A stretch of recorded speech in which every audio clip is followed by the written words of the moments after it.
Kementerian Transmigrasi menyebar 2.000 patriot untuk melakukan riset potensi ekonomi di wilayah tujuan transmigrasi.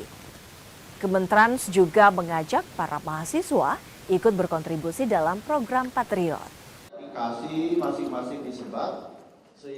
Sebanyak 2.000 orang patriot terdiri dari sarjana S1, S2, dan S3 bertugas memetakan kondisi wilayah tertentu yang akan dijadikan lokasi transmigran.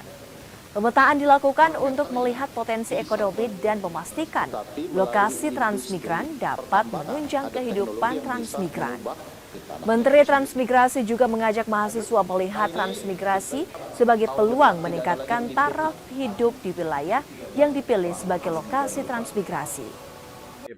Ekspedisi Patriot ini kami sudah menerjunkan 2.000 orang peneliti terdiri dari guru besar, sarjana S3, S2, S1, termasuk mahasiswa S1 ongoing, dan saya senang juga dari Unhas ikut terlibat di dalamnya. Bagian daripada itu, tugasnya adalah melakukan riset dan pemetaan potensi ekonomi. Tadi juga ada pertanyaan-pertanyaan bahwa seringkali pembangunan itu sporadis. Maka harus dimulai dulu dari riset dan pemetaan potensi ekonomi. Tetapi kita juga tidak boleh lagi sekarang ini hanya menggantungkan diri kepada budget APBN. Kita harus lebih kreatif dalam mencari sumber-sumber pendanaan yang lain.